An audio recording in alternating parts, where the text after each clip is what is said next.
commencer par excuser la Banque du Territoire qui ne pourra pas être avec nous aujourd'hui. Vous prendrez ça sur mon compte. Je n'ai pas dû être assez précis sur l'organisation de la journée. Mais en tout cas, ils mettront à disposition la présentation de leur dispositif sur le site. Vous pourrez retrouver également toutes les vidéos de la journée et également les échanges. Donc, je vous demanderai, s'il vous plaît, d'éteindre vos téléphones portables pendant l'après-midi pour qu'on puisse évoluer tranquillement. On va commencer par une première présentation donc ARS Région sur les dispositifs du plan régional de santé et environnement. On continuera par deux autres présentations enchaînées sur les énergies renouvelables en enjeux et approches et sur la loi d'accélération des énergies. On prendra un petit temps de pause à ce moment-là pour des questions-réponses, qu'on puisse au moins revenir sur ce qui vous aura été présenté, puis on continuera le déroulé de la journée suivant le programme qui s'était fixé. Donc j'invite Laurent Touara, qui est le responsable régional adjoint du département santé-environnement, pour rejoindre, et Virginie Touché, en mission service attraction territoriale en santé, donc pour la RSPACA, effectivement, pour bonjour à toutes et à tous. Donc, Laurent Touara, département santé-environnement de la Région de santé de PACA, donc plutôt axé santé-environnement plus que l'établissement sanitaire et médico-social, néanmoins, qui le service santé-environnement depuis pas mal d'années, en plan d'action d'accompagnement des établissements sanitaires et médico-sociaux sur ce qu'on appelait avant le développement durable, nous en reparlerons. La notion a bien évolué. Lorsqu'on a préparé un peu les éléments avec nos entreprises, c'est vrai que dans les premières phrases qui sortaient, c'était la modification du climat et des pressions anthropiques sur les ressources menacent notre système de santé. C'est quelque chose qu'on ne disait pas il y a une dizaine d'années. Le même plus choquant aujourd'hui, c'est ce qu'on va dire aujourd'hui, c'est que notre système de santé participe à la dégradation du climat. Donc pareil, c'est des choses qui peuvent être choquantes, et aujourd'hui qui sont complètement acquises. Nous présentons aujourd'hui sur un plan solaire. Cette tendance sur la modification du climat, on est dedans. Aujourd'hui, c'est complètement intégré. Elle est vouée à s'accentuer sur les années à venir. L'Organisation mondiale de la santé, ce qu'elle prévoit sur la période 2030-2050, c'est 250 000 à 300 000 décès au niveau mondial par an en lien avec le changement climatique.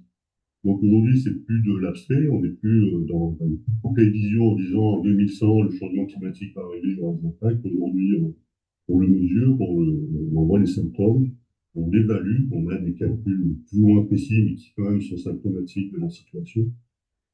La région PACA, vous le savez tous, est déjà largement impactée par les effets du changement climatique, avec le réchauffement de la température. On a pris 1,5 degré depuis 1850, l'augmentation de la température de l'eau, les périodes de sécheresse 2022 qui a vraiment marqué le pas. Pour être clair, nous, c'est un sujet qu'on suit beaucoup, mais avant 2022, beaucoup de communes en PACA disaient qu'on a de l'eau en PACA, il y a le Vermont, on n'est pas concerné. Après, ils se sont retrouvés à sec. Alors, c'est pas qu'ils étaient à sec, c'est que c'est un environnement qui était délétère. Et effectivement, ils n'avaient plus assez d'eau pour remplir les réservoirs et aller jusqu'au robinet. Donc, c'était vraiment un choc. Ça a été 2022, il faut vraiment l'intégrer. On est rentré dans le vif du sujet sur le changement climatique et en fait, on y est. C'est une projection, on est vraiment dedans. Cette nécessité de prise en compte des enjeux du changement climatique. Alors, vous parliez de développement durable tout à l'heure. Ce qu'il faut comprendre, c'est qu'on a un changement de vocable qui s'est accéléré depuis une dizaine d'années. C'est-à-dire que, pour ceux qui ont mon âge, pendant 40 ans, on nous a parlé de développement durable. C'est-à-dire qu'on avait le fantasme de maîtriser le développement de nos structures et puis d'arriver à contenir effectivement notre impact sur l'environnement. Donc, on disait, voilà, c'est durable, notre façon de travailler est durable. Juste avant le Covid, il y a eu un petit changement de vocable, qui a été porté par le niveau national, que ce soit les services de l'État, les collectivités. Et on nous a dit, mais non, en développement durable, c'est fini, en fait, on s'est loupé, c'est trop tard. Aujourd'hui, on doit se transformer, parce qu'en fait, ça y est, on a loupé le coche du développement durable, et donc on doit se transformer et être dans une transition écologique. Aujourd'hui, vous allez entendre essentiellement parler de transition écologique. Et puis, il y a eu le Covid qui est passé par là. Il y a la sécheresse, etc., qui est passée par là. Et donc, aujourd'hui, on a été impacté par La notion de changement climatique, je disais à l'instant, c'est que maintenant c'est complètement intégré, on n'est plus dans les projections en 2100, on est déjà dans le changement climatique. Et puis, on s'est rendu compte qu'il fallait qu'on décloisonne nos missions, nos façons de travailler. Euh, Au niveau du plan national santé-environnement, qui est porté par la Direction générale de la santé, le chapeau, c'est One Health, c'est une seule santé. Donc aujourd'hui, on parle de changement climatique, on intègre dans nos politiques publiques, et puis on parle de One Health, où on doit apprendre à travailler ensemble. Alors on le fait déjà, ponctuellement, en crise, etc. Là, l'objet aujourd'hui, c'est de dire, mais en fait, sur le fond, il faut qu'on s'organise mieux pour travailler ensemble, pour anticiper les situations, ne pas faire les pompiers sur des crises. Alors ça s'organise, ça se travaille. Donc on a, au niveau de l'ARS, on a mis en place cette année une étude de préfiguration d'une stratégie régionale pour Annex, une seule santé, et on attaque plein de partenaires de l'État, des collectivités, des structures, des associations, etc. Donc vous voyez qu'il y a vraiment en 10 ans, enfin moi c'est en tout cas ce que j'ai pu constater, une petite révolution à la fois sur le vocable, sur la prise en compte de la situation où on est, et puis la nécessité effectivement de changer et d'être dans cette fameuse transition économique. Donc nous, aujourd'hui, nous sommes dans notre quatrième plan régional cet environnement, qui est la déclinaison du plan national cet environnement, et elle s'inscrit en totale cohérence avec la démarche de planification écologique, donc c'est à l'horizon 2040, cette planification, et dans laquelle la région s'est pleinement engagée aux côtés des services de l'État. Donc il est indispensable que le secteur de santé, vous l'avez compris, à l'image de tous les autres secteurs, participe à cette transition écologique. Aujourd'hui, c'est plus juste une question de volonté, d'appétence au sujet. On doit y aller, on est dedans, on le fait concrètement. Donc, la transition écologique doit être intégrée à l'ensemble de nos politiques publiques, et y compris, donc, on est d'accord, des établissements sanitaires et médico-sociaux. Les émissions de santé représentent 40 à 61 mégatonnes de CO2. Donc, je vous disais au début, une phrase un peu choquante, le système de santé participe à la dégradation, participe au changement. Il dit, il y a 10 sur la porte, le système de santé, c'est là pour soigner, c'est bénéfique. Il participe, il produit du CO2, donc là-dessus, il faut qu'on limite et qu'on réduise l'impact des établissements de santé. Alors, ça fait forcément. Le système de santé aujourd'hui est responsable de 6 à 10% de l'empreinte carbone du pays. Alors moi, ce chiffre, j'ai trouvé effectivement assez faramineux. 10%, effectivement, c'est pas 0%, c'est pas 2%. Donc voilà, on va on prend la main sur le géocycle pour faire évoluer l'impact des établissements sanitaires, médico-sociaux sur l'empreinte carbone sur le pays. La décarbonation du secteur de la santé, vous l'avez compris aujourd'hui, c'est plus juste une projection à l'avenir, c'est une nécessité, on doit rentrer dedans, très clairement. Et en tout cas, pour la RESPACA, c'est un enjeu de santé publique. Je passe la main à Virginie Pouget de la région, qui rentre un peu plus dans le détail des actions concrètes et du temps de la contrôle de l'Europe.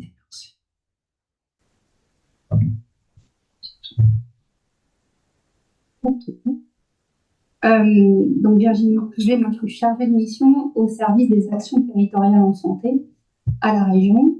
Voilà, l'idée déjà c'était peut-être de repréciser la région est là, en tout cas elle est présente à plusieurs titres. Déjà parce qu'elle mène une politique régionale en santé, donc à la fois sur la modernisation des établissements de santé, au côté à une convention avec l'Agence régionale de santé. Elle mène aussi une politique en santé publique et en particulier sur le thème de la santé environnementale. Bien sûr, la région, c'est aussi une politique d'aménagement du territoire et de développement durable. Vous le savez sans doute, mais elle est engagée dans la lutte contre le dérèglement climatique. Donc, on a un plan climat gardant une cote d'avance. C'est aussi un budget 100% climat positif. Et puis, elle s'est engagée plus récemment avec l'État sur la planification écologique. Et donc, elle anime une politique de recours aux énergies renouvelables. Et c'est pour ça que tout à l'heure, vous aurez deux de mes collègues qui interviendront pour présenter plus particulièrement l'action de la région là-dessus. Donc, bien sûr, Laurent l'a dit, on est copilote avec l'Agence régionale de santé et l'ADREAL du plan régional santé environnement. Et donc, en 2021, on a commencé à engager une réflexion sur ces questions de transition écologique. En tout cas, on disait comment est-ce qu'on peut agir aussi auprès des établissements de santé médico-sociaux Donc, on a réfléchi avec l'ADEME, avec la Fédération hospitalière de France, avec l'Association nationale de la formation hospitalière et bien sûr avec l'Agence régionale de santé.